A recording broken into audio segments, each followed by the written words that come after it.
Pet Shop Boys bring Dreamworld, the greatest hits live tour, to 3 Arena Dublin on June 19th.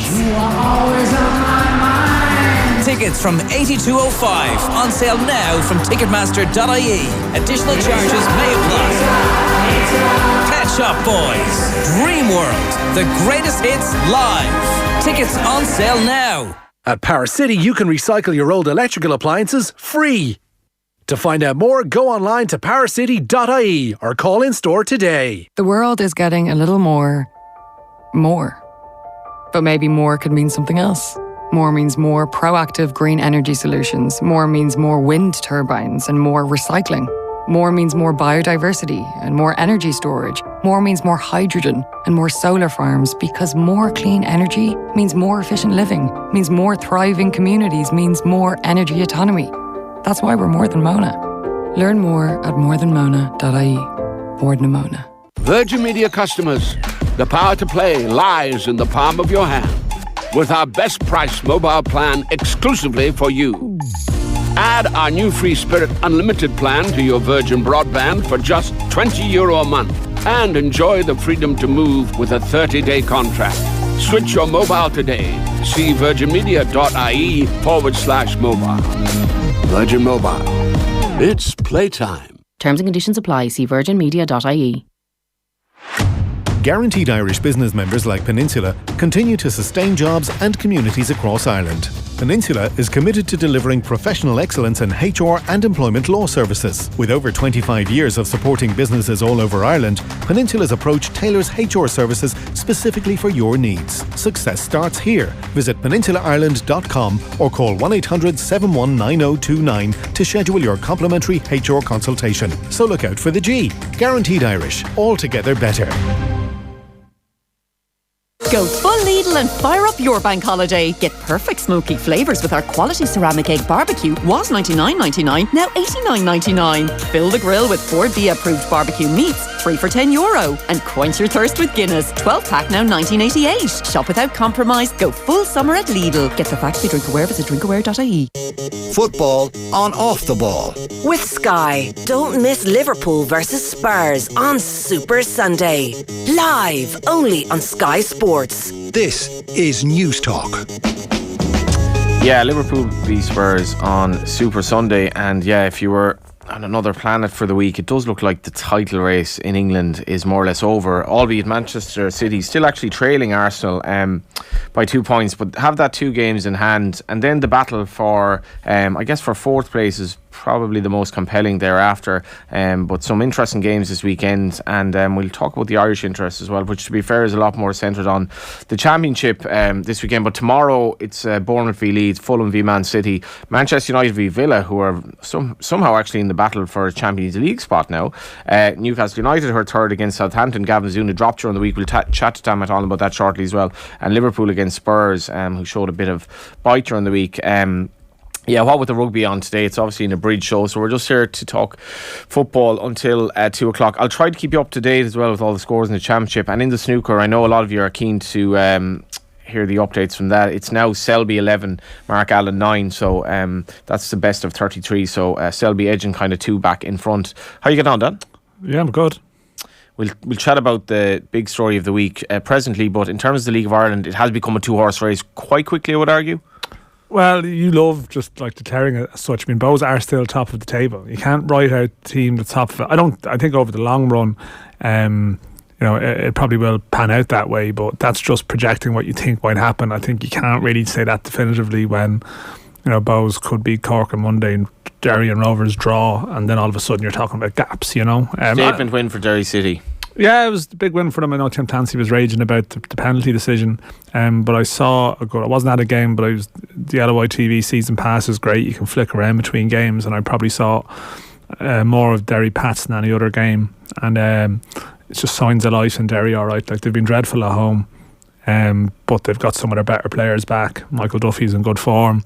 Colin Whelan off the bench to score again, and yeah, positive signs. I thought it looked an awful decision, to be honest, on the replay. I was watching it on my phone coming back from Galway last night. Was it Ryan Graydon went down under a Lewis challenge? Yeah, and Tim Clancy would argue it should have been a free out. He was travelling at such speed, and Lewis was probably static. That you can see how. He ran into him. Yeah, that's it. And I think it was Paul McLaughlin, the ref, and I think Tim Clancy was suggesting in his interview. The referee said to him afterwards, "I could only see it once," and I suppose that's the thing. I mean, it's a VAR league. You can see it twice, 3 times, 4 times. McLaughlin was probably looking head on, almost, was he? Well, I don't know. Yeah, I'm not sure about that, but. I think Derry did deserve to win, but clearly, if you're of a Pat's persuasion, that is a talking point. I'm not sure about a turning point. They didn't really threaten, and Derry, particularly in the minutes before half time, were like turning the screw, and this was early enough in the second half. I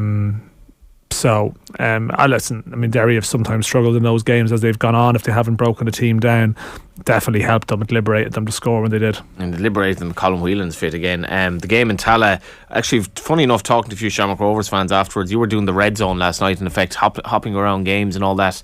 Sligo apparently were very good. Yeah, no, I turned on the last sort of 15 because this started at 8 o'clock, and I saw sort of Sligo Rovers piling on the pressure, and I was thinking, well, is this a sync with the game? But chatting to 1 or 2 people who were covering it as well, they were talking about how excellent Sligo Rovers were. I think it's something like 19 scoring attempts, or certainly 19 sort of opportunities of sorts, and I think they had more possession. So I know possession isn't everything, of course, but and just Alan Manis, I saw him talking about it as well. That was probably one of the best Sligo teams they've ever faced. So they still lost. It's funny. Like I've seen Sligo Rovers in Talca a couple of weeks ago, and they were very, very good for probably 60 minutes, 45 minutes, and still lost. So they're probably looking at their points total and thinking, people again will jump and go, "Oh, is this going to be the top 4 that's there now?"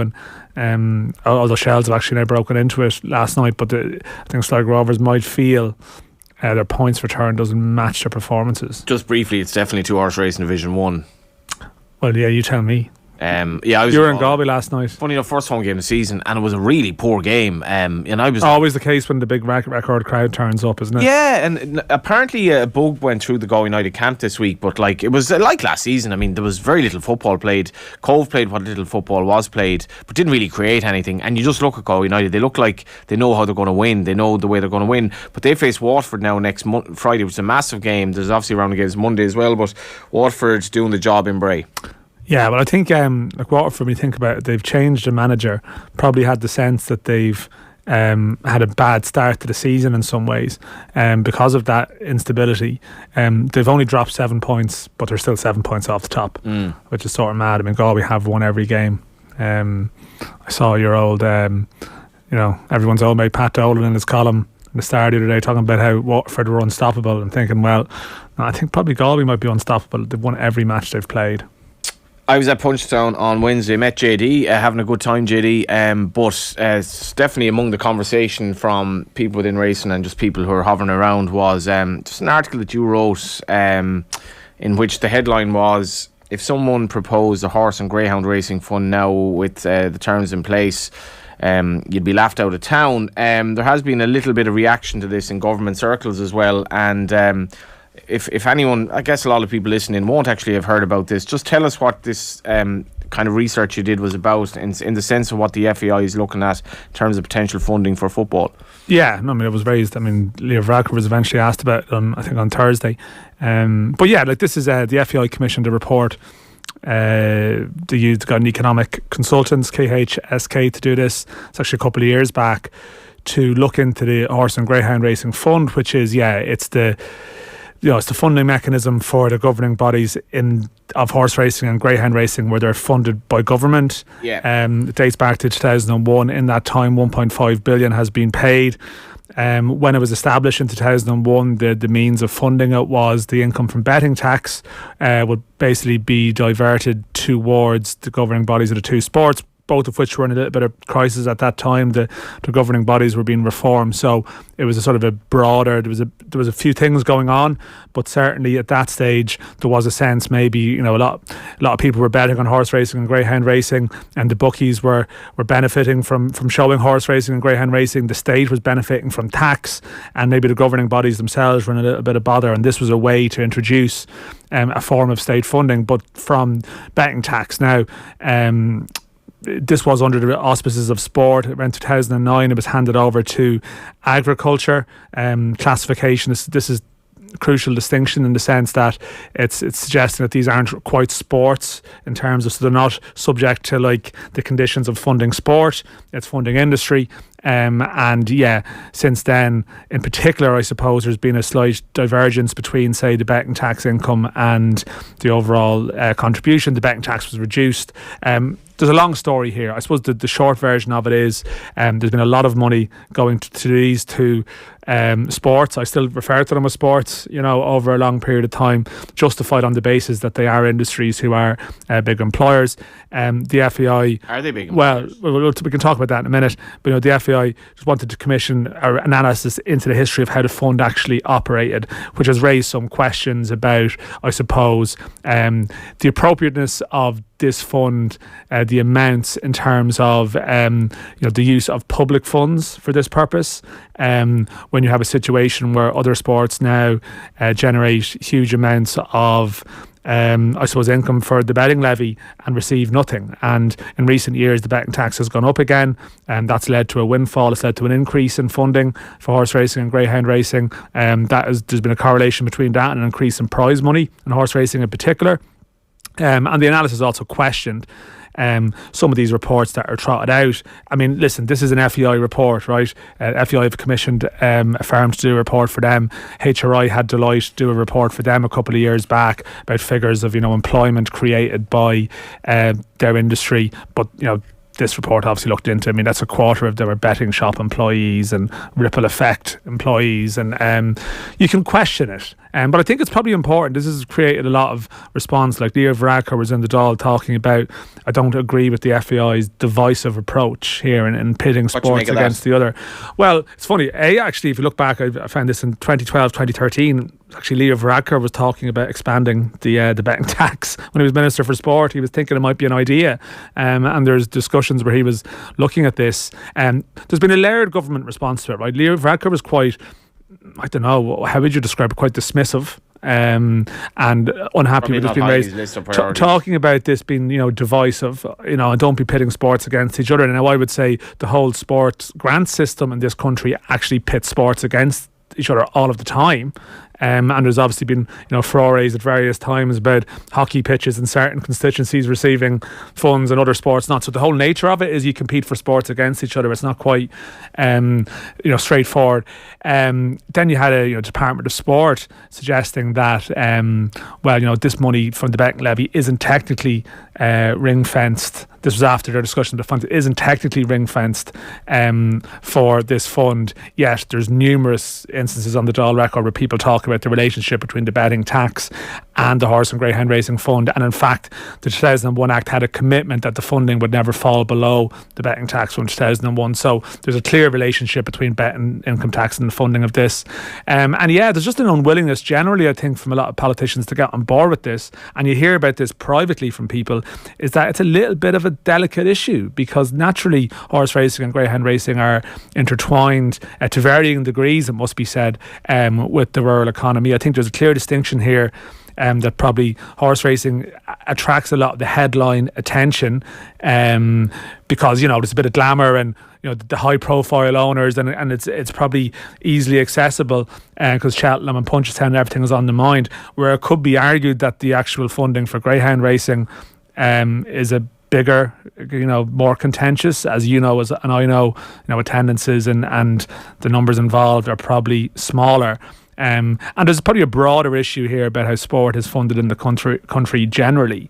And, how do you quite stand over the level of this? Because I think the report is actually not suggesting that you need to turn off the tap to these sports. And I think sometimes maybe, and as I know from covering racing, probably racing is under siege in a lot of ways in recent times. You've got protesters on the track at Aintree, and this is probably, it ends up being lumped in with it as some kind of attack on them, and there's a defensiveness around it. But ultimately, like this report is saying, yes, it's clear that there is a benefit from racing, but if you're giving 100 million per year in public money, then why don't you agree to some kind of value for money assessment just to explore it, to see what, how is it spent? Is this the best use? Why is this hugely successful industry, a world leader, as we're told, still hugely reliant on state support 2 decades after this was set up. There was an independent report in 2012 set up which actually spoke about the need to wean horse racing off this dependency on the exchequer. Like Simon Coveney was Minister for Agriculture,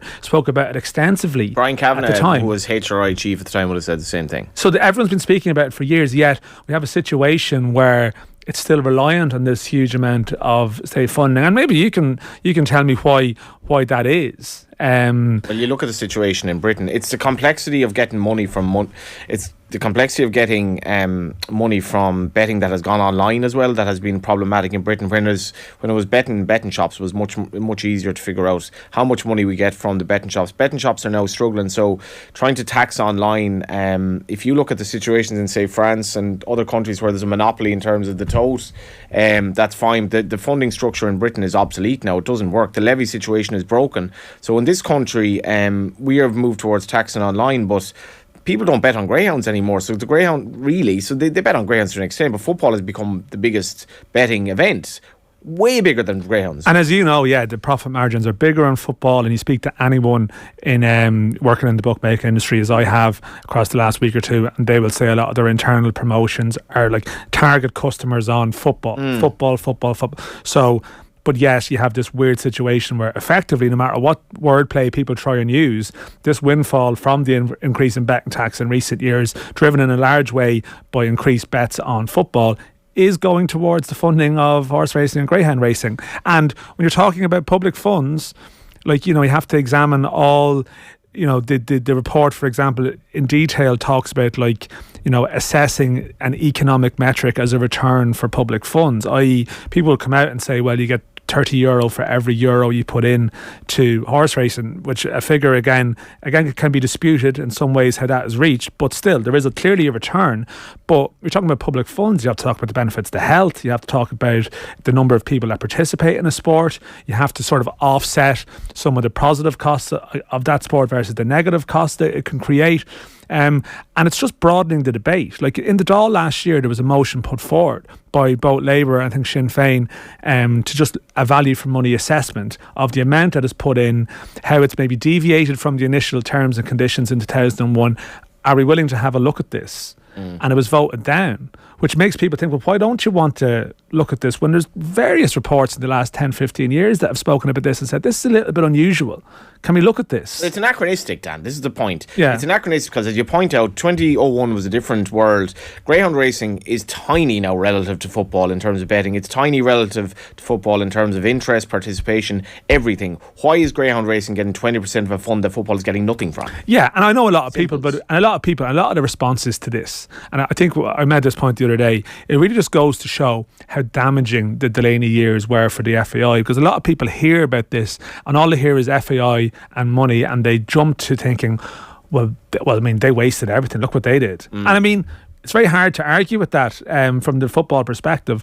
But it's funny, we talk about the HRI and greyhound racing, and as you know, the greyhound racing administration has had a lot of issues, as many issues as the FAI in the last 2 decades. HRI hasn't been perfect, but clearly it's been delivering more.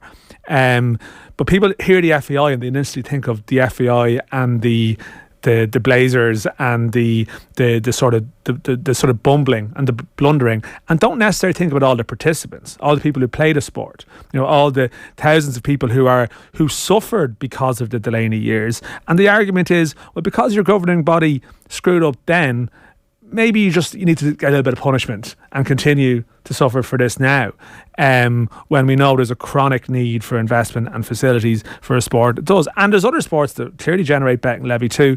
There's a broader debate here where you can talk about, should any of this betting levy money be going, should be funneled in this particular way.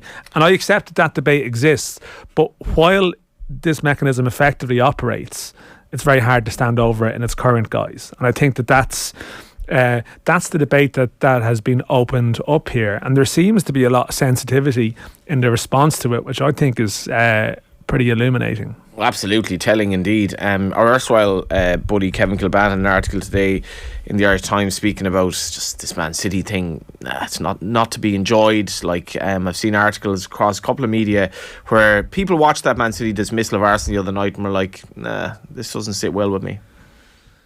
Yeah, well, I mean, I suppose, yeah, like from state-funded domination of one sport to another, I suppose. Nicely done. Yeah, not quite comparable. No, how many Presbyterian Cups have you won? You know, show me your Presbyterian Cup medals. The whole Man City thing. Yeah, I mean, this has always been the case, though. Like, I mean, maybe that it's that they're on the verge, and I spoke about it here with Joe during the week. Like, maybe the fact they're on the verge of a treble, makes it even more pronounced. That they might, achieve this historic thing, and it's like, yeah, but I mean, this is it's sort of careful what you wish for. I meant this point around the time of the Premier League investigation. Man City at various times, some of the other clubs that are being dominated by them have sort of run with them at times, in Super League debates, looking for an increased share, overseas rights. Like, Man City were accepted to the top table. They've been a useful ally at times, but they just have a bottomless reserve. And if they're struggling, they can again, they can find a new sponsor, of an independent company in UAE, whatever, and they'll take off again. I still like watching them play football. Yeah, I mean, that's the hypocrisy that probably exists within us all. They are like I've always found them a good side to watch. But I mean, what do people want to happen? Is it the Saudi-funded Newcastle? Would that be the rivalry that the modern Premier League deserves? Modern world, and then maybe Qatar, Manchester United, which is the other. Watch this space. We are running out of time. We don't have really enough time for Evan Ferguson chat and everything else. But there are so many championship games involving the playoffs, involving Irish interest this weekend. Yeah, well, I suppose you have the relegation thing in the Premier League. We should mention as well with Bazuna being dropped, and that's obviously a concern. What do you mean that? Yeah, it's strange that it happened now. But I suppose if you're 4 games from going or 3 games from going, you roll the dice. Obviously, his last game was the Arsenal game, so I mean, in some ways, the sellers see something in that collapse. I don't know, it's hard to see it for the goals, but maybe he's just looking at experience, right? It's maybe no big drama. Yeah, the championship promotion race is always great. I mean, Sheffield United did go up during the week, which is brilliant for John Egan and hopefully Enda Stevens. The playoff race is a bit crazy, because you've got sort of Coventry, Sunderland, Blackburn, even West Brom. Huge round of games across today, this evening. It can change campaigns, change lives for players. We have quite a few involved, although I mean, Preston have sort of slipped out of it. West Brom need a few things to go their way. We may not have the level of Irish involvement in the playoffs that it might have looked like a month ago or so. Yeah, and it's all ahead of us. Loads of games this weekend just to keep an eye on. I'll just reiterate those championship games. Bristol v Burnley, Coventry City, Birmingham, Hull City, Swansea, Reading, Wigan, Sheffield United, who are obviously promoted, against Preston, Stoke, QPR, Sunderland, Watford, West Brom, Norwich City. In the Premier League at the moment, it is Crystal Palace 3, West Ham 2. After the break, it's all about rugby, and we're counting down to kick off the Aviva Stadium at 3 o'clock. To celebrate the launch of Bank of Ireland's Invested webinar series this week, they've given us a €1,000 holiday voucher to give away. So tune in all weekend for your chance to win. And if you want to learn more about investing, visit newstalk.com.